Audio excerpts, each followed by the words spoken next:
Welcome back to the class, everyone.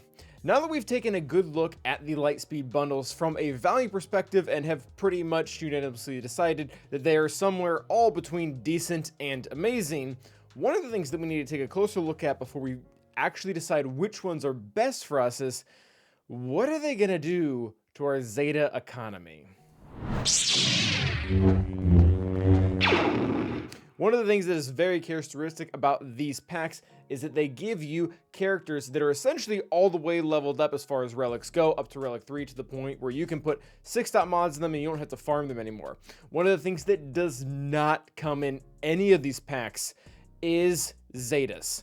And this becomes a real concern because there aren't really super cheap packs for Zetas consistently floating out around there. They take a while to accumulate. And while it is sometimes better to have the team with no Zetas at all, we do want to consider if it's going to take us 6 months to actually get all the Zetas that we need to get everything to perform as we want. Maybe it is just better to slow farm things as it is. But that's not really for me to decide. This is really just going to be a tool for anyone who's watching right now to get a little bit of insight into what the characters they're getting are going to need, and then you can make your decisions as an informed player from there. So what we're going to do is we are going to take each pack, look at all the characters that come with it and the character that you're trying to get, and just acknowledge how many Zetas they really need. So first up is going to be the Geonosian pack.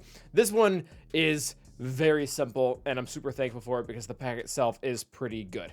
We're going to look at, first off, Geonosian Brute Alpha, because he is the only Geonosian in the entire game that has Zetas. And he only has 2, and one of them is amazing, and one of them is near garbage. And the amazing one is going to be Queen's Will on his unique, where it states that at the very beginning of the encounter, he is going to summon the Geonosian Brute, who will already start taunting. This is really good for 2 reasons. Number 1, you have a pre-taunt, so any team that is faster than you is going to have to deal with the summon before they get to any of the main characters.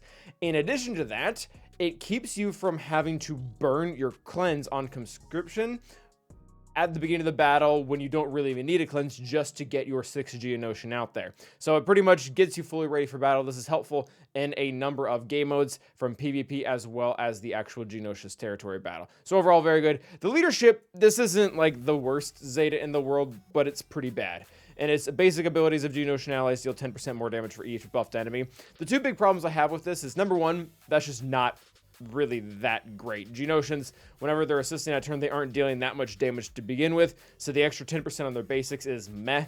And on top of that, the whole point of the Geonosian team is to really keep buffs off the enemy team as much as possible. We have multiple dispels on basics as well as an AoE dispel. Now, what that's going to end up meaning is, if you're going for the Geonosian pack and you're wanting to build them up to be the best they can be, you really only need 1 Zeta, period. For whatever reason, they just don't have any even available on any of the other characters. Even Poggle, who has the really good TW Omicron, he just doesn't have a Zeta that precedes it. So very cool. They only need 1. It's really easy to excuse that, to be honest.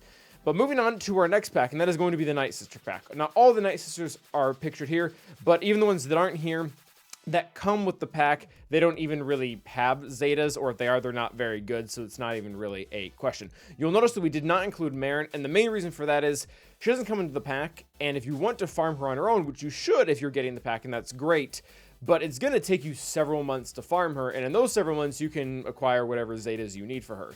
Now, as far as the overall team that you will be getting from the pack, you're going to want to have, at minimum, 2 Zetas to get the team functional. The Nightsisters would like more than that, but 2 is really the break point for when it becomes usable. And the first one that's very important is going to be the Great Mother, aka Mother Talzin's leadership ability. When a Nightsister ally uses a basic ability during their turn, a random defeated Nightsister ally is revived with 50% health, and then they're immediately defeated. This is really what ties the Nightsisters together, because you're able to abuse the revive and death mechanics that the Nightsisters like so much. See both Old Daka, Marin, and actually Asajj Ventress's kit. They just do a lot of stuff with that in general. You get to constantly revive and then immediately defeat them, so you get to just completely revved up from that. I do like Mother Talzin's unique, where she gains 35% turn meter anytime anyone goes to half health. It's good. It's not necessary for the team to function. Typically what ends up happening in most, not all, but most Nightsister battles, at least with the OG squad, is you are going to kill the entire enemy team via plague, and really what you are counting on is the fact that Daka just does not die and keeps surviving everyone, which is why the second Zeta that you need to have to get the team at all functional is going to be Old Daka's. When another ally is revived while Old Daka is active, Old Daka gains 10% max health, stacking, no caps, no cap, until the end of the encounter. So she'll just keep going up and up and up and up, and this really is going to synergize super well with Mother Talzin's leadership, that every single time after one is defeated and they're being called in and then immediately dying, this will chalk up Old Daka's health quite a bit, and that's not even including things like Nightsister Zombie dying or reviving and whatnot. So those are the two that you really want. I do like Asajj's. Asajj's is very good. Her unique Omicron, or not Omicron, but Zeta, it adds a lot of offense, turn meter gain, and it helps you facilitate the death storm that the Nightsisters can get going, where you intentionally let two characters die and you just get a ton of turn meter. Again, it's not really necessary for the Nightsister team to beat a lot of the things that it wants to beat.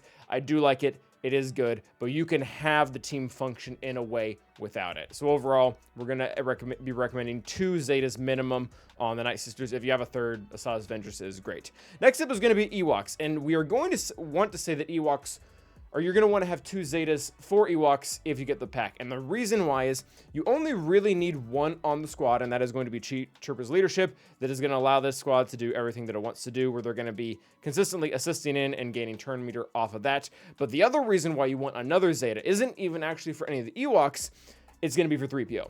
Because if you get this pack, you get R3 Ewoks immediately right off the bat, and you're going to get 3PO. That's just how it works. There's no waiting period. There's no extra shards you need to get. You're just going to get him. Granted, you might not have the gear for him, but you should be able to get that hopefully pretty quickly. And with 3PO, you're going to want the Oh My Goodness Zeta. Inflict Confuse twice on target enemy for 2 turns is pretty crucial to his kit, not only because Confuse is really great and it does a lot of things, but adding any extra debuff at all to the team is going to really help CLS, assuming that is where you're going to put him, because when those debuffs get resisted, then your team gets turn meter. So it is pretty important. The other Zeta that 3PO has is really not very good at all. In fact, I don't even remember which one of these is on. It gives him an R2 it's this one. Him and R2 a stack of translation at the very beginning. I mean, you don't even really use these 2 characters together. So he's just starting with a stack of translation, which I guess is okay, but there's no real counter out there that exists where you have to have that one in the very beginning so that you can reduce your own cooldowns. Like, it's just not how that works. You can do everything you need to with CLS without the initial starting one, whereas this adds a decent amount of turn meter and ultimately just facilitates a lot of things. Now, the reason why we had recommended Chief Chirpers is because if you're getting this pack, you're likely going to be using Ewoks in some fashion. And again, if you want to use the squad at all, really need to have that because of the way all of their kits work together. Now, I will give a special shout out to Poplu. And I don't want to emphasize this too much because there's no guarantee that you're going to get a lot of value out of this in the long run. But we have had 3 times now, for whatever reason, a very specific galactic challenge where we use Ewoks versus Jawas. And the time to beat it, or the way to beat it, every single time this event has come up, is to specifically use Poplu with his Zeta. No other good Ewoks. You don't even use the lead typically. You just leave him in there. And because his Zeta is going to give him 5% protection whenever he receives a debuff from the thermals of the Jawas, he gets tankier and tankier and tankier. And this is the only reason that I have red crated that Ewok Galactic Challenge all 3 times. The reason why I don't want to emphasize this too much and say that you have to have the Zeta, there's no guarantee that ever comes back. I mean, it probably will, just because 3 times seems like an awful lot and it seems like an easy way to mail it in. But at the same time, probably don't need it. So maybe 2, maybe 3 Zetas overall if you go with the Ewok pack. Now, things are going to start to get a little bit more complicated because we're going to start to work into an area where a lot more Zetas are needed. First up, let's address the Padme pack. And it's a lot. It's going to be 7 Zetas in total. That, again, similar to the 3PO pack, is going to be including Padme herself. Newts is very important, not only for damage, but if you ever want to pair him alongside General Grievous, this is one of the ways that General Grievous gets his turn meter, because this damage for max health that you're getting, when it hits a target locked ally, then you get turn meter from that too. B2's very important. You get a ton of turn meter whenever he is getting turn meter and going and using his AoE, or even, I guess, even on his basic, he can give turn meter, but he uses AoE a lot because cooldowns get refreshed. So you want that one. B1, really not negotiable at all. 50 stacks of Droid Battalion, that's double what he would have before applying the Zeta. And it's very important, not just so that he doesn't die, but for his damage and the amount of crit avoidance as well as tenacity that he's adding to the team right off the bat is very important. That's a super important Zeta. The character really isn't the character without that. Jango Fett, you don't have to have this one, but especially if you're placing Jango in any defensive team, whether it be bounty hunters or Mandalorians or separatists or whatever it is, this is really scary and hurts a lot of counters out there like the Nightsisters who want to be able to revive because he just flat out stops it when he kills things on his turn. So maybe a little bit of that luxury area, but I really like it. You don't really need his leadership.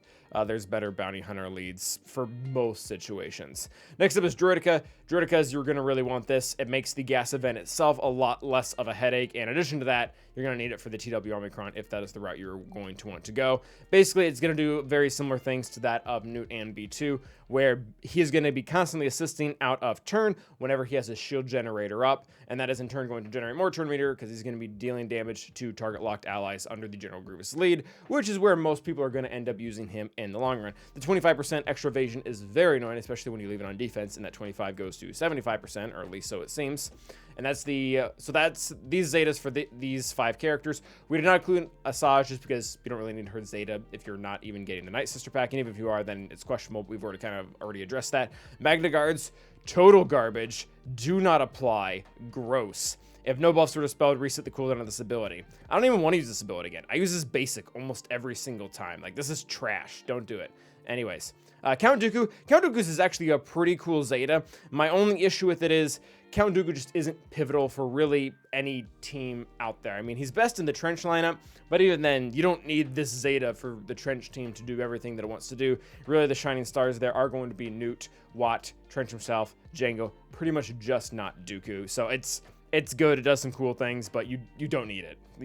That doesn't need to be consideration for buying this pack or not.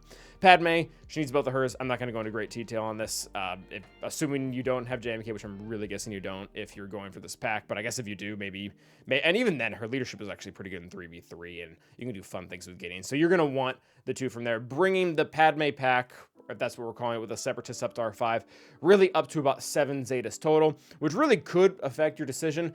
The only issue that I really have with that is most of the comments that we got from our last value video was, should I do Padme or General Skywalker? And while Padme needs 7, General Skywalker needs 10. We're not going to go over and talk about all the overlapping characters because we've already addressed them, but for the actual characters that do come with the rest of his pack, it's a lot of Zetas. General Kenobi himself, you're going to want this if he's used in any squad that involves protection up, aka JMK or Padme. This is really the only way he taunts, because if you can't crit those allies with protection up, which is how he would normally get his taunt, then he just never ends up really taunting, and it's overall not that great. So I guess if you're not going to use him with Padme, don't feel like you need to apply it, but you're probably going to, so there's that. Jedi Knight Anakin, I'm actually going to not recommend this one just because most of the time people aren't using him with Padme still, especially in Grand Arena and Territory Wars now, where you're either using Beck lead or Qui-Gon lead. You're not really mixing Padme into the fold that much. It's okay, I guess, if you're doing Geonosian territory battles, but for the most part, that's just not the team anymore with Padme with Jedi Knight Anakin, which is a bit unfortunate for Jedi Anakin, but also very lore accurate because he kind of loses Padme. Anyways, next up is going to be Ahsoka Tano. This is a must. You have to be able to assist out of turn. That's the whole reason why her basic is so good, is because it happens almost every single time, and that way you're dispelling buffs as well as debuffs on your own team. 5s, tactical awareness. If you've ever heard someone refer to the Savior ability on 5s, that's what this is, where he gives all the other clones his juiced up stats. Very important, very good, cannot miss out on it. Domino Squad is okay, not crucial to the team. Very similar to some of like the other Zetas we've talked about so far, where it does some good things. It doesn't make or break the 501st team, so you can kind of do without it. Sarge doesn't have a Zeta, and that concludes that portion of what we were looking at.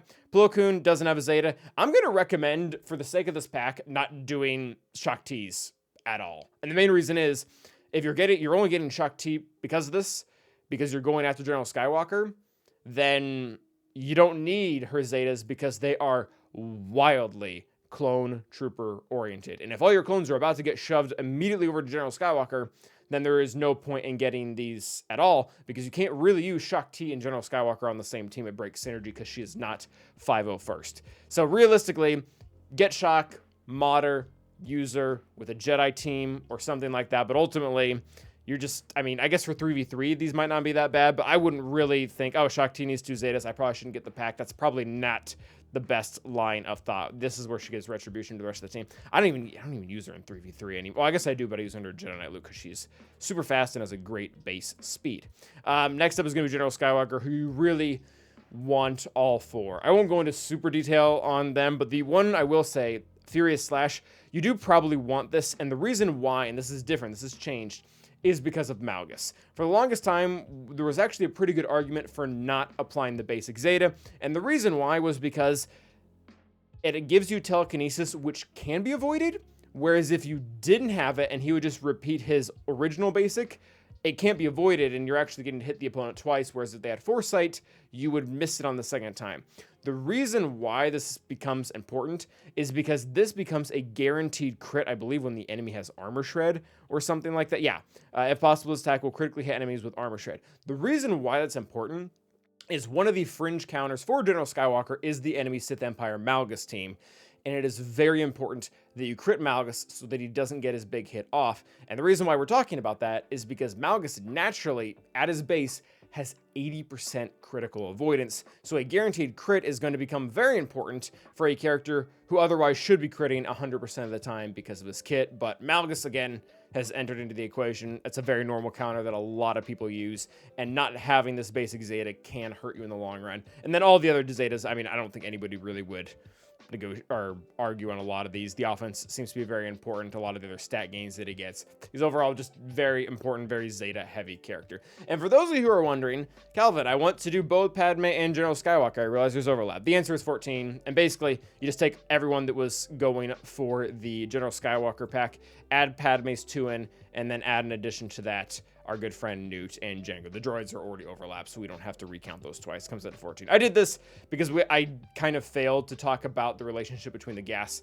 and the Padme packs in the last value video, and I figured that would be worth putting in here. So let me know what you guys think. Hopefully this was helpful. I don't know if this will actually change ultimate decision making, but it's nice to know what you're getting into before you actually get into it. So thank you for watching. Until next time, stay awesome.